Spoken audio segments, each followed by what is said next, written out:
So UFC Noche, Diego Lopez versus Jean Silva is taking place this weekend. And overall, I think that the card is pretty disappointing. There's not many super big names on this card, mainly because Dana White is doing Canelo versus Crawford. And that is where the attention of the UFC really seems to be, is promoting the boxing fight that is Canelo versus Crawford. And this is kind of just a treat for the hardcore MMA fans, people that want to watch some, there's a couple of bums on this card, some people that haven't won in 3 years, unranked for days and days, a bunch of journeymen on this card. But I will say this, the main event is a perfect main event. This is a stylistic matchup that can only result in fun. It can only result in entertainment. So Tony Has Died, will be going through the entire card for UFC Noche and giving my predictions, starting with the prelims. Let's start with the first prelim on the card, which is Rodrigo I cannot pronounce this Dude, I'm terrible at pronouncing some of these names, man. Rodrigo Sezinando versus Daniel Donchenko. Now, Donchenko, I'm pretty sure he's a Ukrainian. This Rodrigo guy, he is a Brazilian. Now, if you guys did not know, this card was originally supposed to be on UFC 319 because it was the Ultimate Fighter 33 finale, right? It got moved to UFC Noche because pretty sure Sezinando got injured. And so they've rebooked the card. They have rebooked the fight for UFC Noche, right?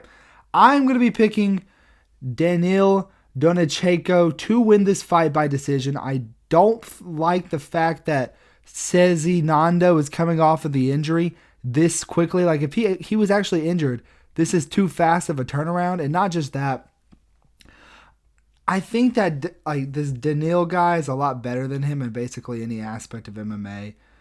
He just has better technique. He has a really good ground game. He has a good ground and pound. He has good submissions. This other guy, he has knockouts, right? But I think that the Ukrainian should be able to get it dealt with, bro. So I'm going to be picking Daniil Donchenko to win this fight. The next fight on the card is Alice Pereira versus Montserrat Rendon. Now, despite her name, no, she actually is not related to Alex Pereira at all. She is 19 years old, and she actually is a very good striker. I'm pretty sure she has a bunch of kickboxing matches under her record, and she is undefeated, 5-0.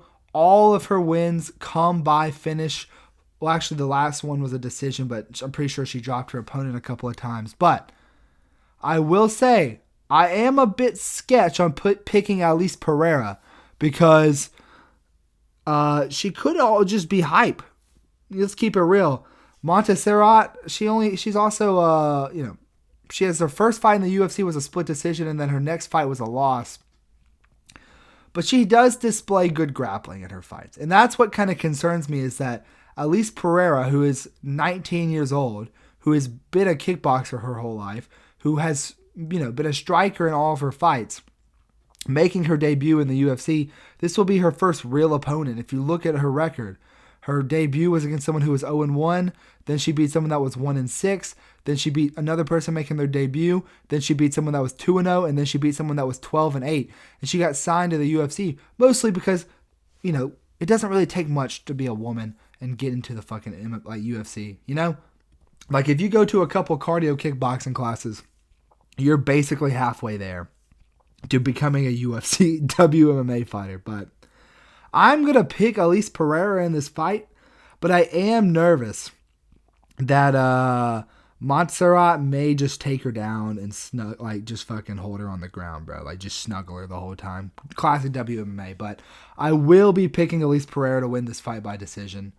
But yeah, let's move on to the next one on the card, which is hold up. Alexandre Costa versus Alden Coria. Coria, bro. This Korean zombie. He's back. But I'm going to be picking Alessandro Costa to win this fight. He's had a lot of experience in the UFC. He's 2-2 in the UFC, but his losses are to good comp. He lost to Amir Albazi in his debut. And then he lost to Steve Erceg, who is like, say what you will about Steve Erceg. He put up a great fight against Pantoja. He's looked lackluster as of late, but this was, Steve Erceg on the run. And he didn't get finished by him, He beat Kevin Borjas in his last fight. Now, Kevin Borjas did not look very good in his last fight, but he made quick work of Kevin Borjas. And he beat Jimmy Flick, and that's a pretty decent win. And that's more than anything that this guy has done. Pretty sure this Alden Coria guy, it's his debut, if I'm not mistaken. He's been at Fury for a long time. And yeah, I just can't pick him to beat someone like Alessandro Costa, who's underrated in flyweight, who has put on decent performances against top-level comp. He's done good against people who have done good, So I'm going to picking Alessandro Costa to win this. And I'm pretty sure, if I'm not mistaken, I watched him fight Steve Erceg. I think that was at 295, huh? I remember it was a very forgettable fight, but it was just a nothing burger-ass fight, But yeah, I'm going to pick Alessandro Costa. Oh, I'm going backwards. The next fight on the card, we got Zach Reese versus Cedric Dumas. This fight is racially motivated, bro. This fight is literally fucking country white boy versus South Florida YN, bro. I don't know who's making the matchmaking, but I feel like this was racially motivated. But not just that. I think Zach Reese is going to knock Cedric Dumas the fuck out. How do I say this? Cedric Dumas just sucks, bro. Like, this guy has more mug shots than, I don't even know, bro. This fucking looks like fucking Famous Dex. But this guy, Cedric Dumas, in his last fight, he got knocked out by Michel Olajejczak. A lot of people were saying early stoppage, but there was 50 shots unanswered. You got to do something about that. He got knocked out by Nursultan Ruziboyev. Now, you could say there was the eye poke in that fight, but he still got knocked out. Then you got Dennis Talulin, who is just beating Dennis Talulin. What the fuck does that even do? He beat Cody. Excuse me. He beat Cody Brundage, and he beat Abu Azaitar. But I don't really think that really means shit in this sport. Cedric Dumas, he just doesn't seem focused. He's this guy. He was supposed to fight on UFC 319, but he got arrested hiding in a dog cage.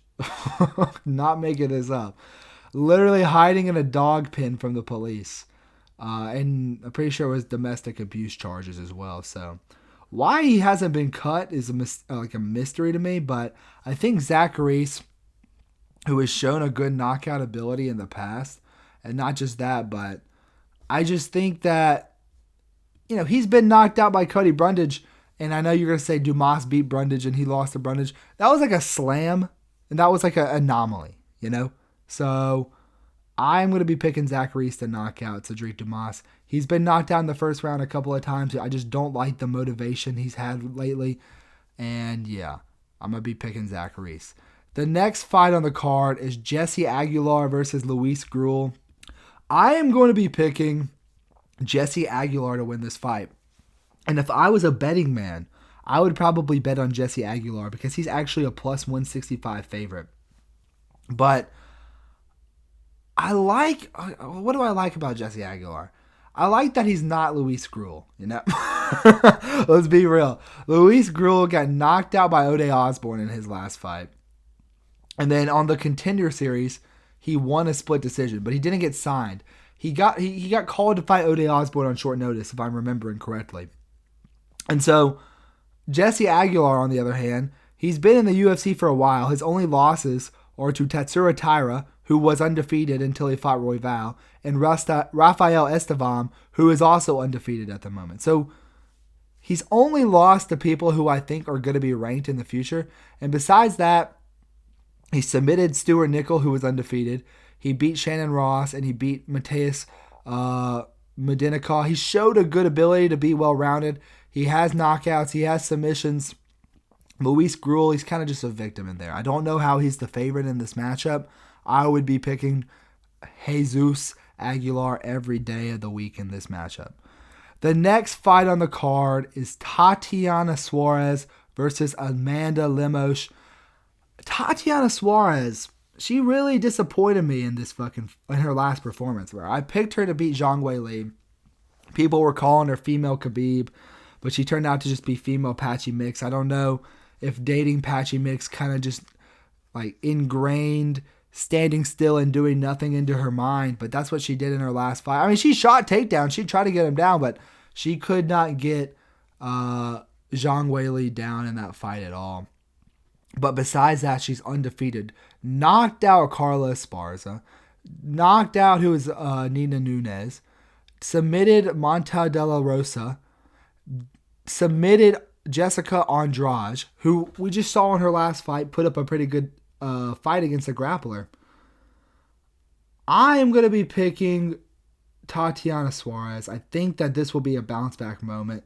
Amanda Lemos, she's pretty old. She's 38. She, hasn't really beaten anybody of worth lately. She lost to Zhang Weili. I guess she beat Mackenzie Dern, but lost to Verna Jandiroba.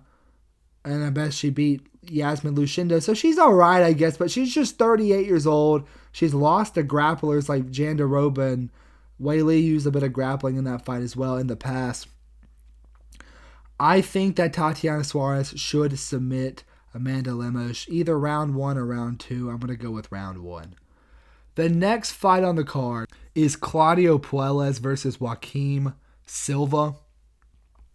Now, I tried to not let my hatred of Claudio Puelles show in this fight, because when he fought Dan Hooker, he literally just pulled guard the entire fight and looked like a fucking idiot. And it made me just my hatred for guard pullers raised up by plus 10,000% after watching that fight. But then he fought Fares Ziam, and it was a split decision, and in the Fares Ziam fight, he actually showed a lot of good wrestling ability, and he just didn't do enough damage on the ground, but he showed an improvement in his wrestling for sure.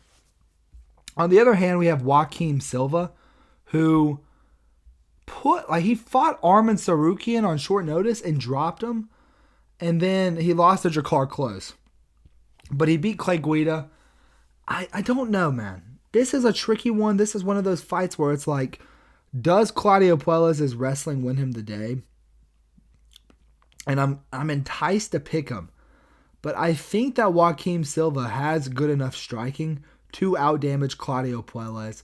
I think he's good enough to not get submitted in the fight as well. And yeah, man, I think he has knockouts. He has good striking.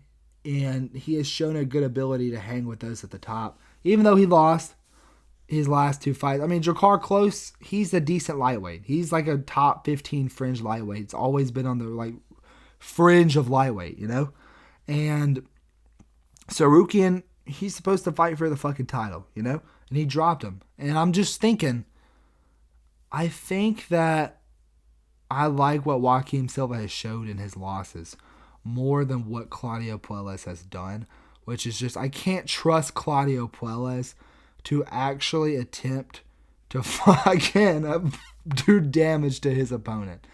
And so I'm going to pick Joaquim Silva to win this fight by decision. The next fight on the card, now this is what I'm talking about when I said that this card is mid, bro. Both of these guys, oh wait, I got to click to the next person, my bad. Both of these guys, Jose Medina and Dusko Todorovic, they both have not won fights in 3 years. 3 years!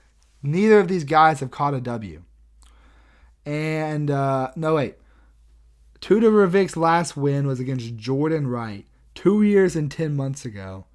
And Jose Medina's last win was against Cesar Benitez 2 years and 10 months ago. Now he does have a win against Fernando Filo. It was a split decision. He didn't win it. It was a robbery. And so this guy, he got a shot on Dana White's Contender Series off of a robbery. Loses, And then he gets a short notice fight against Zach Reese, loses, and then he loses again to Atiba Gauthier. So every single second that Jose Medina has been in the cage, he's been a victim. He's just been a fucking victim, okay?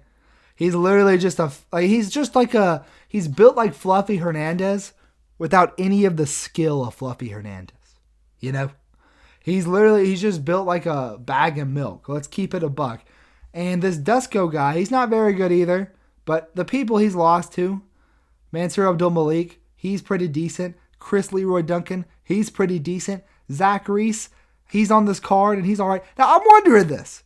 Zach Reese is on this card, right? Why is he below the order? Like, the card order also doesn't make sense. Why are these guys on the featured prelim? Is it because his name is Jose? Like, what? Why are these guys? These guys are fighting before Claudio Puelles, Joaquim Silva, former title challenger Tatiana Suarez, former title challenger Amanda Lemos, fucking Zach Reese, who beat both of them. Why are these guys the featured prelim? Is it because his name is Jose? I'm just saying, bro. It doesn't make sense, the placement of this fucking fight on the card. Is it crazy to say that? But, yeah, I'm going to pick Dusko to win. I just think he's more technical, all right? Well, here's the real thing. Jose Medina, everything I've seen out of him has been just dog shit. Just straight dog shit. He's a victim, okay? So I have to pick against him. I'm never picking him. He's on the no-pick list, all right? The next fight on the card is Santiago Luna versus Quang Lee. Sometimes he's Quang Lee, sometimes he's Lee Quang. I don't know, but I haven't been too impressed with Quang Lee. Now, he lost to Long Zhao, and that's not a bad loss. We saw Long Zhao do pretty good on was it Shanghai? No. Where were they? UFC China. Ming Yang Zhang versus Johnny Walker. Long Zhao is on the prelims, and he fought... Fuck, I can't remember, but I'll remember later. But lost to Long Zhao, lost to Chris Gutierrez, and he beat the fake Ilia Aptoro, Top Toro, Gaston Bolaños. He beat him by submission. You've always seen those memes on Instagram where it's like, when Ilya got knocked out by the Korean zombie, and it will be Quang Lee versus Gaston Bolaños. I'm going to be picking the opposing Santiago Luna, who is an undefeated Mexican, opening up the main card. I feel like Quang Lee has not shown that he's UFC level to me. I don't think beating Gaston Bolaños is good enough. I think being in your home crowd, being 21 years old, on the come up, if I'm not mistaken, I'm pretty sure Quang Lee fought on UFC Noche against Chris Gutierrez, huh? Why do they keep putting Quang Lee on the card? What did the Mexican government have against Quang Lee? I don't know. But I digress. I think that I haven't been super impressed with Santiago Luna, but I do think he'll just get past Quang Lee, because I just don't think Quang Lee is UFC level. He hasn't displayed to me any ability to move his chin. He kind of just lulls towards his opponents. So I think that Santiago Luna should find a knockout on him. All right, so the next fight on the card is Alexander Hernandez versus Carlos Diego Ferreira. Now, this is a fight that I'm still conflicted on, bro. Because Alexander Hernandez, he is a very interesting person, to say the least, bro. He fought 3 weeks ago. Excuse me, man. I've been burping this whole card. He fought 3 weeks ago and he knocked out Chase Hooper. But you look at his past performances, Kurt Hollabaugh, super competitive fight with Hollabaugh, and I don't think Hollabaugh is that good. Split decision with Austin Hubbard. I thought Austin Hubbard won the fight. Damon Jackson, split decision. Go into a split decision with Damon Jackson. Come on, man. Don't be doing that, man. And he lost to Bill Algeo, who is not good at all. So Alexander Hernandez might be the most hit or miss person in the UFC right now. On the other hand, we have Carlos Diego Ferreira, who in his last fight, he kind of just got out-techniqued by Grant Dawson on the ground. Now here's the thing, I don't think that Alexander Hernandez can do what Grant Dawson did. And when it comes to just, I think Carlos Diego Ferreira, he fraud-checked Mateus Rebeski and his, he was supposed to fight Carlos Diego Ferreira. He's one of these fringe top 15 lightweights, right? He fraud-checked Mateus Rebeski, who we've seen to go on and be a great fighter, right? And he knocked out Michael Johnson. And I know what you're saying. Bro, that's fucking Michael Johnson. He's trash. He loses to everybody. Michael Johnson's on a 3-fight win streak now. And he was beating Carlos Diego Ferreira before Ferreira found the knockout. And I honestly think that something similar here is going to happen. I think Alexander Hernandez is going to be winning the fight technically. I think he's going to be outstriking Carlos Diego Ferreira. Round 1, Alexander Hernandez wins round 1 dominantly. And then I think Carlos Diego Ferreira is going to find the knockout shot on Alexander Hernandez and put him out. Finish him off with some ground and pound. So I'm going to be picking Alexander Hernandez to knock out. I'm going to be picking Carlos Diego Ferreira to knock out Alexander Hernandez in the second round. So, I mean, this fight could go either way. If you're betting on this card, I would definitely say stay away from this fight. 100% stay away from this fight. But yeah, man, this is a close fight. I don't want to fucking fence it, but I do think that Carlos Diego Ferreira should get it done. I think with the chase hoop, this is also on short notice. I think that Carlos Diego Ferreira was supposed to fight someone else. Yeah, I'm pretty sure. Was it Bobby Green? No, he was supposed to fight Bobby Green on 319, right? Or 38. No, he was supposed to fight Bobby Green on 319. And then I think he just wanted to be on this card and get another fight in, so they just conjured this up, I guess. But yeah, I'm gonna go with Alexander Hernandez to get this one. The next fight on the card is Kelvin Gastelum versus Dustin Stoltzfus. We got Kelvin Gastelum versus Dustin Stoltzfus. I'm going to be picking Kelvin Gastelum to win this fight. And I think that I've been a little too harsh on Kelvin Gastelum in the past.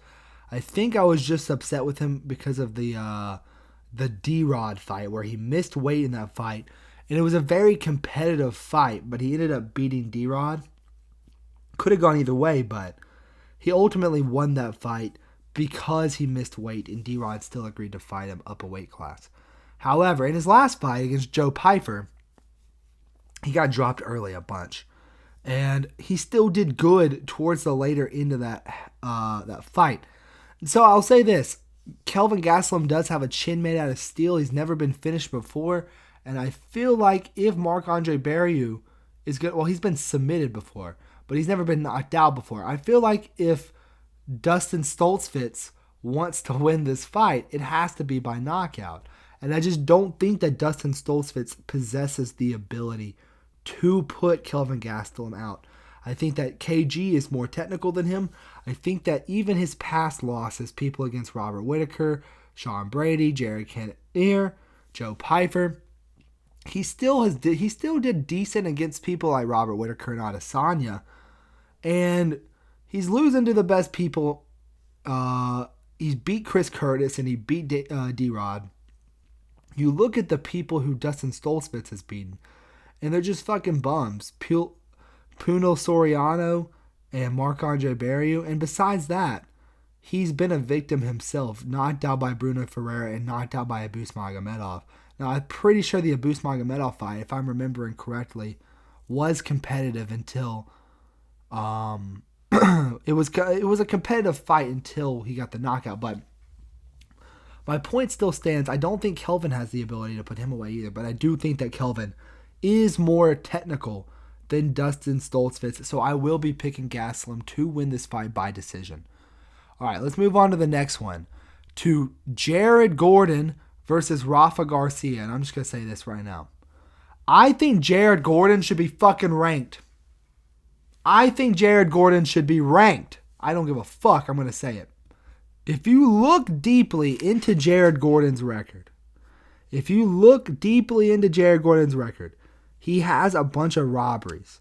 The fight with Bobby Green, he was whooping Bobby Green's ass, and then he got headbutted.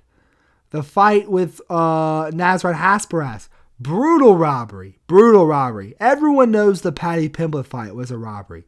So if we take away his robbery to Paddy, his no contest to Bobby Green, and then his robbery to Nasrat, the only people that Jared Gordon has lost to are Charles Oliveira, who is a champion and one of the greatest lightweights of all time, and Grant Dawson, who only has one loss by fluke. And so I really do think it's a real thing, guys. It's a real thing. I think that Jared Gordon is the most underrated fighter on the roster. Okay, maybe the most underrated is a bit of a stretch, but he is highly underrated. He has great striking. He has great and when he lost the ball, didn't lose, but when the head clash with Bobby Green's happened, that was when Bobby Green was still a decent name to have, you know? And the Paddy Pimblett. Paddy is now top 7 in the division, I'm pretty sure. He's like 7 or 8, you know? And Jared should have beat him. And you know, Paddy just beat fucking Michael Chandler, who had close fights with Poirier. Jared Gordon is underrated, man. He should be on like a 5 or 6 fight win streak right now. And I am going to be picking him to knock out Rafa Garcia in the first round, bro. Because here's what I'm saying. If Grant Dawson can knock you out, Jared Gordon can knock you out, bro. Grant Dawson has pillow hands. He has bad striking. If Grant Dawson can knock you out, I think Jared Gordon should be able to find the shot and put Rafa Garcia away. He showed very good technique in the Nasrat fight. Nasrat was also cheating the whole time. Mark Madsen, he knocked him out, and I know Mark Madsen's like terrible, but still. And yeah, man, I think Jared Gordon should be ranked at like 15, bro. That's a real thing, okay? I'm just saying. But yeah, I'm going to be picking Jared Gordon to win this fight by knockout. Rafa Garcia, he's decent, bro, but he hasn't beaten anybody that's impressed me yet, bro. He beat Mahashata, he beat Clay Guida, and he beat Vince Pichel. Fucking, that doesn't mean anything to me, bro. Beating Paddy Pimblett means something to me, you know? So yeah, I'm going to pick Jared Gordon to win. The next fight on the card, the co-main event, we got Rob Font versus David Martinez. Now, if you didn't know, this was originally supposed to be Rob Font versus Chiwiwis, right? And so I think that I'm going to have to lean towards Rob Font in this fight, even though he did look bad in his last fight. Jean Matsumoto was a split decision. I thought Jean Matsumoto won the fight on damage. And Rob Font honestly got outstruck in that fight, which is concerning because David Martinez is a very good striker. However, this is his third fight in the UFC. Rob Font has been around the block for a long time. He is a great fraud checker. He's fraud checked a multitude of different prospects. Kyler Phillips, Matsumoto himself, Adrian Yanez. He fraud checked them all, right? I think that this will be another instance of that. Rob Font showing the young guy who is inexperienced how to be an MMA fighter, bro. And I just don't like the fact that this is on short notice for David Martinez as well. He should not have taken this fight, in my opinion. I think he should have built slowly. He's young. He hasn't ever fought anybody like Rob Font before. Yeah, man, I think this is just a bad career move for David Martinez all around. So I'm going to be picking Rob Font to win this fight by decision. Now, I don't think that this is just going to be the end of his career. I think that David Martinez has some, like the knockout he has over Simon Oliveira is very impressive. Don't get me wrong, but I just think that fighting Rob Font on short notice in front of your home crowd, I mean, I know it's not in Mexico. It's in Arizona, right? Or is it in, where is it? Where does it take place? Where is the card taking place? Is it San Antonio? Yeah, dude, it's literally on the fucking screen. San Antonio. I think that I'm dumb. I think that it's just too much pressure for someone so young fighting Rob Font, who has fraud checked a multitude of different undefeated prospects in the past. So I'm going to be picking Rob Font to win this fight. And last but not least, the main event of the evening. We got Diego Lopes taking on Jean Silva. Woo! Woo! Woo! Woo! I'm picking Jean Silva by knockout. And here's why. Now, I will say, some people are going to be like, okay, man, Jean Silva, he's 4 inches shorter than Diego Lopes. He's got a 5-inch reach disadvantage. Not 5, but he's got a 3-inch reach disadvantage. Diego Lopes, he's been in there with people like Brian Ortega, former title challenger, Dan Ige, crafty vet, Sadiq Youssef. He's been around the block. Mavzar Evelev, Alexander Volkanovski. Diego Lopes has fought all of these people. And it would be very true to say that Diego Lopes is the more experienced fighter coming into this. But what I've seen out of Diego Lopes is not... I think that what Volk did, I think that Jean Silva is going to be able to do that, but with power. I've seen Jean Silva brutally knock out Melsik Baghdasaryan and start fucking emoting on him. I've seen Bryce Mitchell who tried to take Jean Silva down, and this is what happened to him. Jean Silva is super well-rounded. He is super explosive. He goes for the finish in all of his fights. He's fucking clip farming the entire time. But don't get me wrong, man. Diego Lopes is nasty. He has nasty boxing. Tonight will be the night that I will fall for you. You know, I think that the emo title run is over, though, bro. And here's why. Look, let me just collect my thoughts for a second.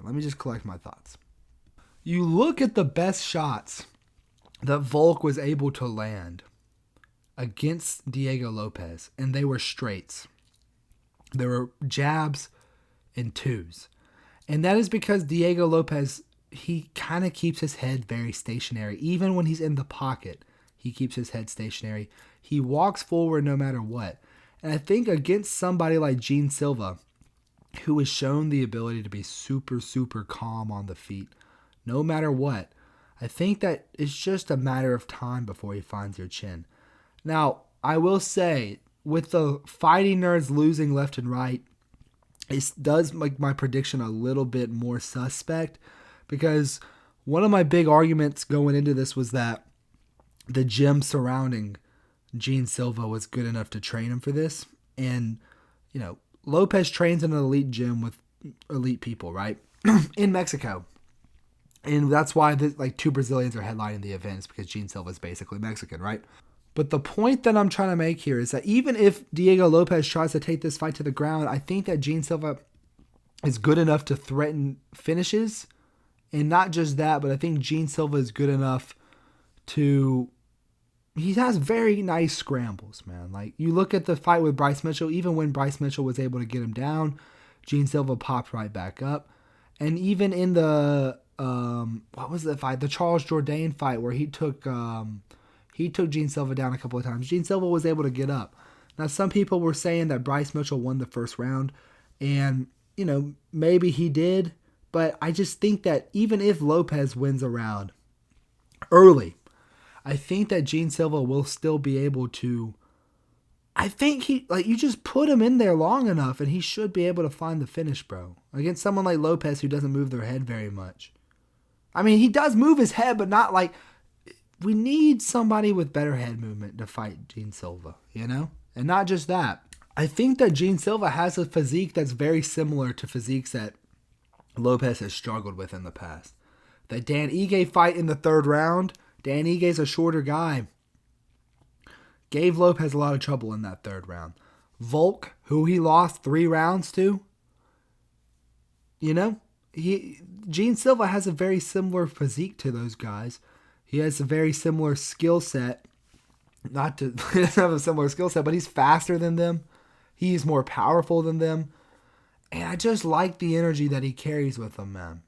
And so I am going to be picking Jean Silva to knock out Diego Lopez in round 2. So here are my predictions. I got Jean Silva by knockout. I got Rob Font by decision. I got Jared Gordon by knockout. Gastelum, Ferreira, Luna, Todorovic, Silva, Suarez, Aguilar, Reese, Costa, Pereira, and Donchenko. Those are my picks for the card. And guys, that will do it for the video. If you like the video, like, subscribe, do all that YouTube shit. Thank you guys so much for watching the video, and I will catch you guys in the next one. Peace.